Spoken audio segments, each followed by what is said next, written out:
Okay okay. எப்படி படிச்சிட்டு இருக்காங்க கீர்த்தனா? ஏய் செல்லம்மா, என்னாச்சு? போன வாரத்தோட பேப்பர் வரவே இல்லை இன்னும், ஜூன் 2024.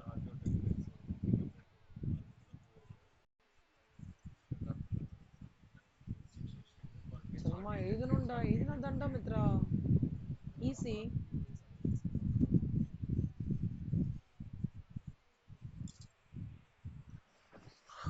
எனக்கு மண்டேக்குள்ள அனுப்பிச்சு விட்டுருங்க. ஏன்னா நான் தனியா உட்காந்து அதை வேற கரெக்ட் பண்ணல செல்லம்மா. நான் உங்க டைம் வேற கேட்டிருக்கேன், சீனியர் டைம் வேற கேட்டிருக்கேன். இப்போ எனக்கு அனுப்பிச்சு விடுங்க. இப்போ உங்களால 100 மார்க்ஸ் எழுத முடியலன்னா 80 மார்க்ஸ் எடுத்து அட்டன் பண்ணி அனுப்பிச்சிடுங்க. மித்ரா ரைட்டிங் செல்லம்மா, நீ ரிவிஷன் பண்ணிட்டே இருந்தேன்னா பண்ணிட்டே இருக்க வேண்டியதுதான். ஒரு பாயிண்ட்ல ஸ்டாப் பண்ணி you should start writing it. நீ எழுத எழுதாதான் you can assess where you ஸ்டாண்ட்ன்றது. ஓகேவா? அப்பதான் மைண்ட் வந்து ஒரு நிலைப்படுத்தி வரும். இல்லனா இது முடிக்கல அது முடிக்கல இப்படியே இருக்கும். நீங்க ஒரு பாயிண்ட்ல ஸ்டாப் பண்ணிட்டு ஸ்டார்ட் ரைட்டிங். 100 மார்க்ஸ் தெரியலையா 80 மார்க்ஸ் எழுதுங்க, 80 மார்க்ஸ் தெரியலையா 70 மார்க்ஸ் எழுதுங்க.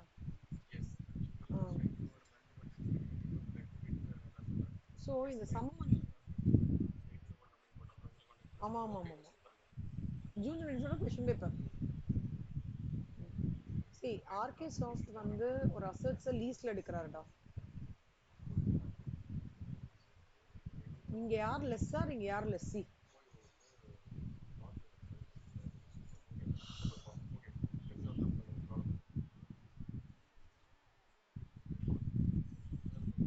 Very good, super.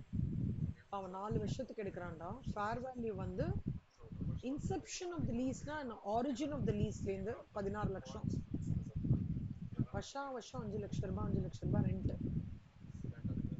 கேரண்டீட் ரெசிடியூனா என்ன அர்த்தம்னா இயர் அந்த அந்த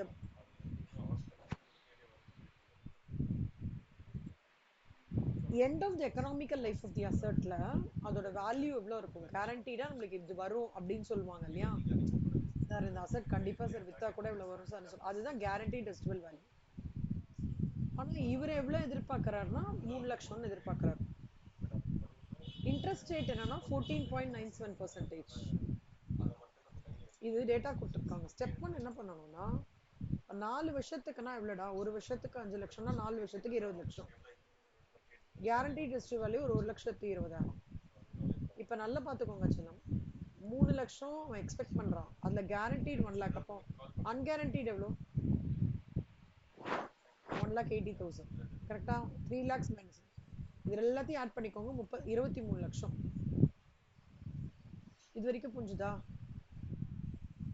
இப்போ இது ஸ்டெப் ஒன். ஸ்டெப் டூ என்னன்னா there is a concept called as unearned finance income. unearned finance income அது எப்படின்னா, எனக்கு டோட்டலா நான் எனக்கு இவ்வளவு வரும்னு நினைச்சிட்டு பிரசன்ட் வேல்யூன்னு ஒன்று கால்குலேட் பண்ணுவேன். அது இப்போ கால்குலேஷன் சொல்லி தர போறேன். அதையும் மைனஸ் பண்ணீங்கன்னா it is called as unearned finance income. சரியா? லெஸ்ஸார் பாயிண்ட் ஆஃப் வியூல நீங்க பண்ணும்போது எக்ஸ்பெக்டட் ரெசிடல் வேல்யூ கொடுத்துருவாங்க. லெஸ்ஸார் பாயிண்ட் ஆஃப் வியூல பண்ணும்போது 4 வருஷத்தோட lease, guarantee residual value, unguarantee residual value எல்லாத்தையும் ஆட் பண்ணி ஒரு அமௌண்ட் வரும். அந்த அமௌண்ட்லேருந்து present value of gross investment minus பண்ணீங்கன்னா அன்ஏர்ன் ஃபினான்ஸ் இன்கம் கிடைக்கும்.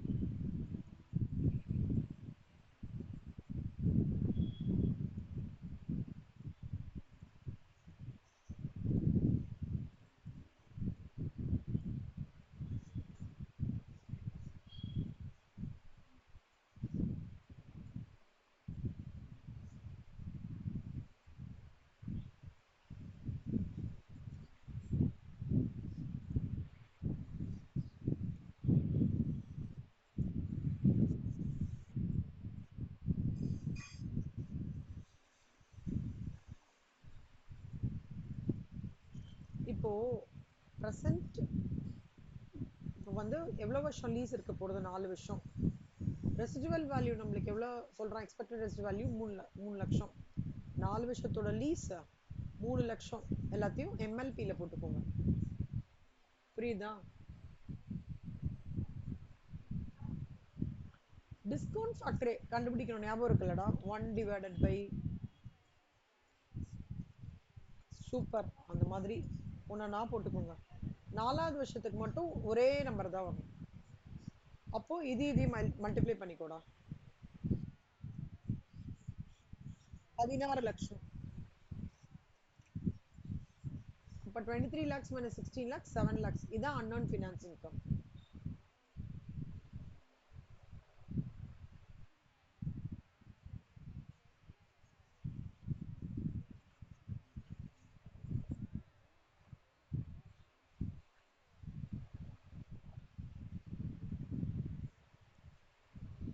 அது லெஸ்ஸி பாயிண்ட் ஆஃப் வியூ செல்லம். Lessee point of view. இது லெஸ்ஸர் பாயிண்ட் ஆஃப் வியூ. அதான் சொல்லிட்டு இருக்கேன்.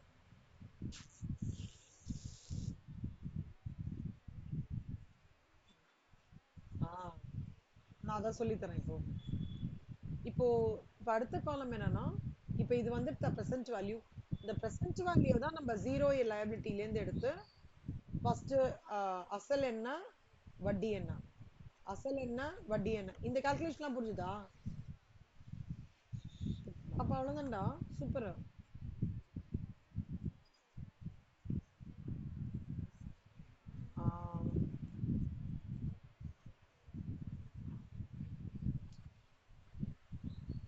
இப்போ அது லெஸ்ஸர் பாயிண்ட் ஆஃப் வியூல புரிஞ்சிடுச்சா? லெஸ்ஸி பாயிண்ட் ஆஃப் வியூல பார்த்தனா, இது லெஸ்ஸி பாயிண்ட் ஆஃப் வியூல கேரண்டீட் ரெசிடுவல் வேல்யூ. ஸோ இதுக்கு எப்படி பண்ணணும்னு சொல்லிடுறேன். லீஸ் ரெண்ட் கண்டுபிடிச்சுக்கோங்க. இதே மாதிரி கண்டுபிடிச்சு 1 divided by, அப்போ உங்களுக்கு வந்து this into this into this ன்னு சொல்லிட்டு கரெக்ட். இங்கதான் மொத்த ரெசிடுவல் வேல்யூ எடுத்துன்றோம் லெஸ்ஸார் பாயிண்ட் ஆஃப் வியூல. ஏன்னா லெஸ்ஸார் தானடா நீ டேக்ஸ் த லீகல் ஓனர்ஷிப்ல, அதனால அவனுக்கு ஃபுல்லா 3 லட்சமே எக்ஸ்பெக்ட் பண்றது. இவன் வந்து guaranteed residual value lessee point of வியூல எடுத்துக்கோ.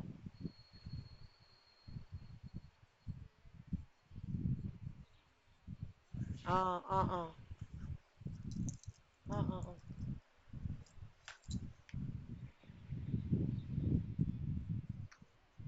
Residual value correct. அவ்வளவுதான். அவ்வளவுதான் சொல்லுமா. மத்தபடி இதெல்லாம் ஏதாவது டவுட் இருக்கா? பிரிக்கலாம். சூப்பர். ஆ ஆ ம்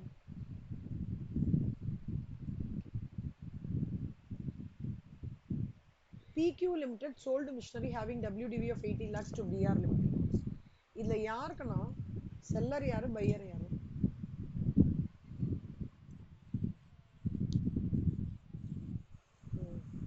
நல்லா புரிஞ்சிடுச்சா? இப்ப பையரே திருப்பி லெஸ்ஸரா மாறுறோம், PQ லெஸ்ஸியா மாறுறோம்.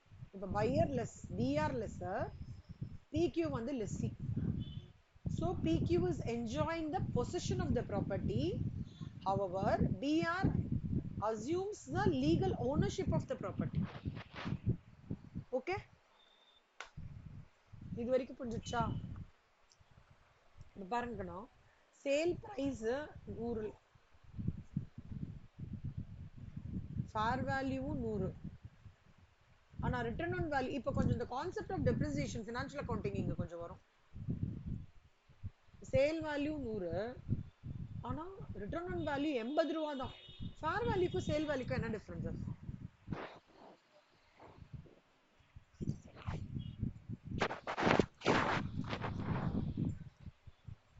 ஃபேர் வேல்யூன்றது வந்து இப்போ நீ ஒரு ப்ராப்பர்ட்டி வச்சிருக்கடா, உன்னோட ப்ராப்பர்ட்டி 1 crore போடுது.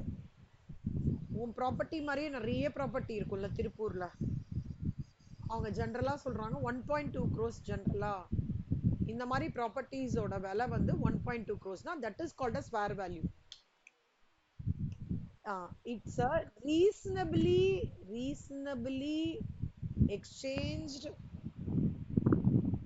price, reasonably exchanged price that happens between buyer and the settler, such a way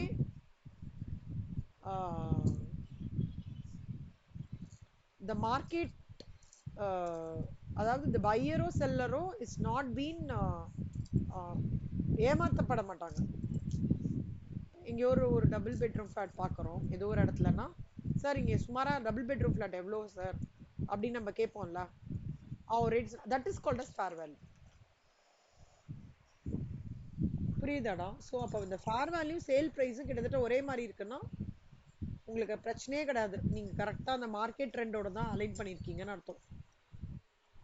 அப்போ இங்க ரெண்டுமே சேம்ன்ற போது ஸ்ட்ரெயிட்டா லாபம் என்னன்றதை பார்த்து ப்ராஃபிட் அண்ட் லாஸ் அக்கௌண்ட்ல எவ்வளோ லாபம், 80 லட்சம் ரூபாய் ஃபர்னிச்சரோடத 100 லட்ச ரூபாய் அப்போ 20 லட்சம் ரூபாய் லாபம். ஸோ ப்ராஃபிட் அண்ட் லாஸ் அக்கௌண்ட்ல அதை கிரெடிட் பண்ணிடணும். when they say the word recognizing, it means they are giving the impact in P&L account. When they say the word capitalizing, it means they are giving the impact in balance sheet, which is asset and liability. புரிஞ்சுதா? ஏ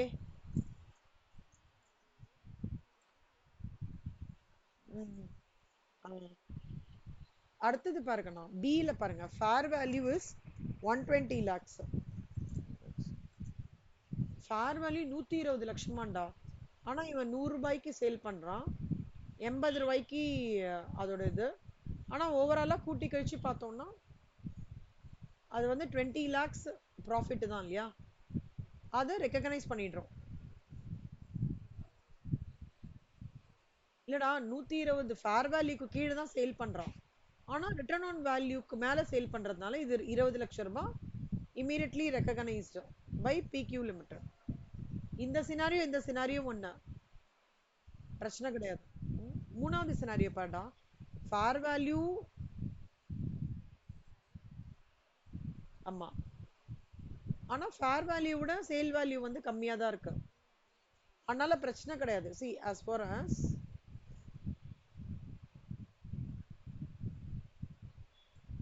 இந்த fair value sale price வந்து இந்த loss இருக்கு இல்லையா, இந்த 4 lakhs வந்து you can very well வந்து show it as a loss.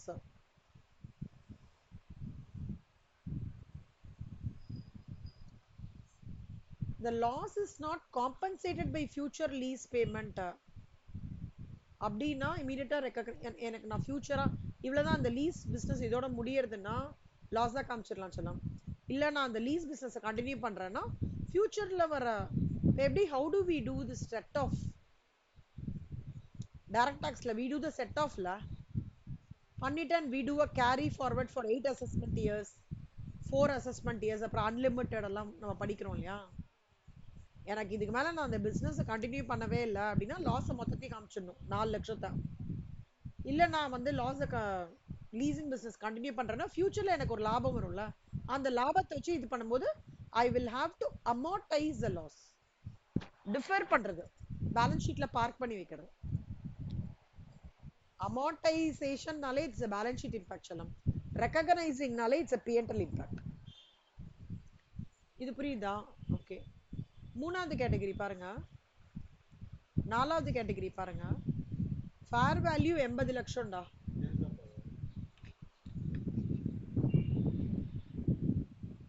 Fair value 80 லட்சம், sale price 100. Fair value 80, fair value விட இவன் ஜாஸ்தியா பண்ணிருக்கான்டா, அதாவது மார்க்கெட் ரேட்டை விட இவன் ஜாஸ்தியா பண்ணிருக்கான். அப்பனா என்ன அர்த்தம், சூப்பர் டூப்பர் ப்ராஃபிட்ல இட்ஸ் கால்ட் அஸ் ஜாக்பாட்னு சொல்லுவாங்க, ஜாக்பாட் ப்ராஃபிட். இப்போ உங்க உங்க எஸ்டேட் ஒண்ணு இருக்குடா ஊட்டில, 2.5 கோடிக்கு நீங்க வித்திருக்கீங்க, ஆனா அதோட விலையே 2 கோடி தான், அப்ப என்ன சொல்லுவோம் அத? இல்ல ஜாக்பாட், ஜாக்பாட்னு சொல்லுவோம். அந்த மாதிரி தான் சொல்லுமா, நிலவரமே 80 லட்சம் ரூபாய்க்கு தான் போறதான், ஆனா நீங்க 100 லட்சம் ரூபாய்க்கு பண்ணிட்டீங்க, அப்ப it's jackpot. Okay. So what you will do is அந்த ப்ராஃபிட்டை வந்து யூ வில்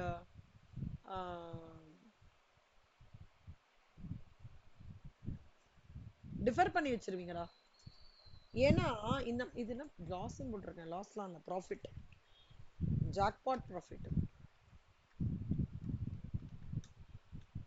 ஓகேவா? ஏன்னா எனக்கு இந்த மாதிரி லாஸ்லாம் வந்ததுன்னா ஆஃப்செட் பண்ண ஈஸியா இருக்கும்.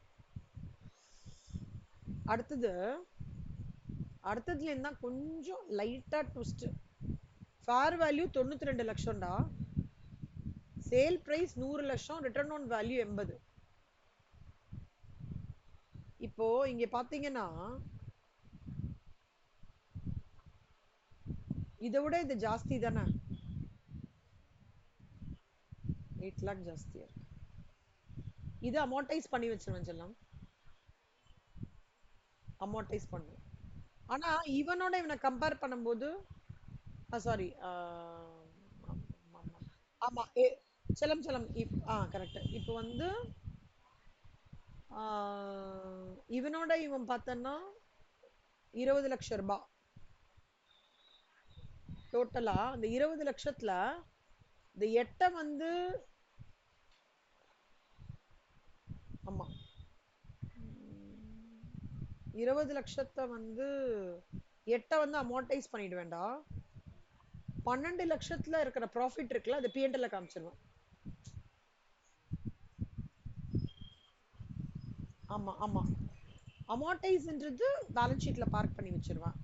எனக்கு ஏன் பெரிய லாஸ் வந்தா அதுல இருந்து எடுத்து எனக்கு செட் ஆஃப் பண்ணிப்பேன். புரிஞ்சுதா சொல்லுமா? ஆக்சுவலா பார்த்தோம்னா இங்க ஒரு 8 லட்சம். கரெக்டா.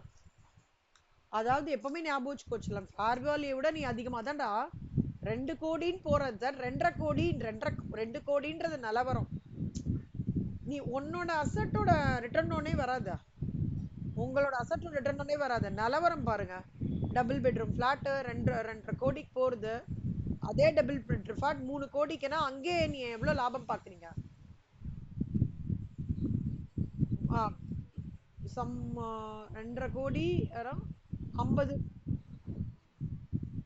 ஆ பாக்குறீங்க. 0.5 crores பாக்குறீங்க இல்லையா லாபம்? அங்கே லாபம் ஒரு 0.5 crores பார்க்க. அப்புறம் நீங்க ஏற்கனவே உங்களோட ப்ராப்பர்ட்டியோட விலை வந்து 1 கோடி தான், 2.5 கோடிக்கு இது பண்றீங்க. அப்போ அது ரெண்டுத்தோட difference. see the how you have to see is, இது ரெண்டுத்தோட டிஃபரன்ஸ் இருக்குல்ல சொல்லலாம். இது ஒரு ஜாக்பாட், இந்த ஜாக்பாட் 8, இதுக்கும் இதுக்குமோட ஜாக்பாட் எவ்வளவு 20. அப்ப ரிமைனிங் 8 போச்சுன்னா 12 பிஎன்எல்ல காமிச்சிடணும். புரிஞ்சுச்சா செல்லம்? இவன் பாருங்க, எஃப் பாருங்க, ஃபேர் வேல்யூ 70 ரூபா, சேல் பிரைஸ் 78. இங்க என்ன ஜாக்பாட் சொல்லுங்க பார்க்கலாம்? 8 லட்சம். அவனை என்ன பண்ணுவோம்? அமௌண்டைஸ் பண்ணிடணும். ஃபேர் வேல்யூக்கும் சேல் வேல்யூக்கும் டிஃபரன்ஸ் இருந்தா அங்க ஒரு பெரிய ஜாக்பாட் அடிக்கிறீங்க. அதுவே அது அமௌண்டைஸ் பண்ணி ஓரமா வச்சிருவீங்க. இவனுக்கும் இவனுக்கும் ஆனா இங்க பாத்தீங்கன்னு வச்சுக்கோங்க, 80,000 இருக்கிறத 78,000 போடுதுரா. அப்போ என்ன ஆயிடுது எனக்கு? 2 லட்சம் ரூபாய் அங்க வந்து. ஒரு நிமிஷம் சொல்லுமா. இவன் வந்து 8 லட்சம். ஆமா, இங்க வந்து ஆமா ஆமா ஆமா சொல்லுமா, 8 lakhs வந்து அமௌண்டைஸ் பண்ணிடுவோம். ஆஹ் இவன் இவன் இவன் இவனுக்கு இவனும் டிஃபரன்ஸ் இருக்குல்ல, பிஎன்எல்ல ரெக்கக்னைஸ் பண்றோம். புரியுதாடா? ஆமா கரெக்ட். ஸோ 22 சிலம் நம்ம எதுடா பார்க்குறோம்? எஃப் பார்க்குறோமா இ பார்க்குறோமா? எஃப் 70 78.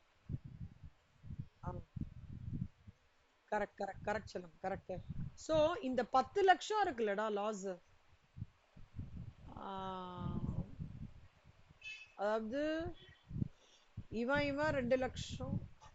இருடா நான் கரெக்டாக சொல்றேன்.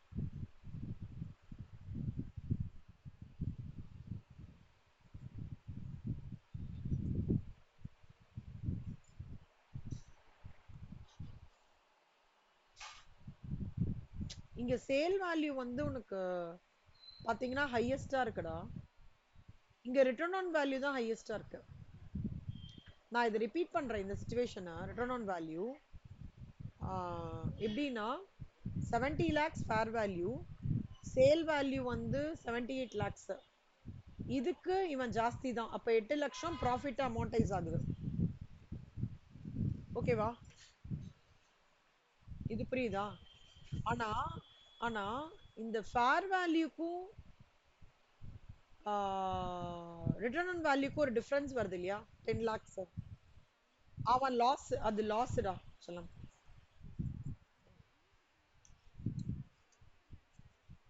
ஆமா 92. கரெக்ட். இங்க பாரு, இதுக்கும் இதுக்கும் ஃபேர் வேல்யூட ஜாஸ்தியா இருக்கிறதுனால இது ஜாக்பாட் அமார்டைஸ்ட், இது ப்ராஃபிட். இவனும் இவனும் 80க்கும் 92க்கும் இன்க்ரீஸ் பாத்தீங்கன்னா 12 லட்சம்.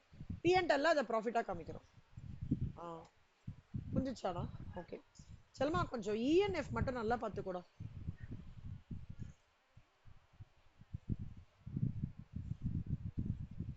ஆமா. ஆனா ஃபேர் வேல்யூ, ஆனா உனக்கு லாஜிக்கலி ஃபேர் வேல்யூனா என்னன்னு புரிஞ்சுதுல? ஸோ அந்த எக்ஸாம்பிள் இங்க கனெக்ட் பண்ணிக்கோங்க. இல்ல ரொம்ப நீங்க இம்பார்ட்டண்டா பார்க்க வேண்டியது ஈயும் ஈயும்.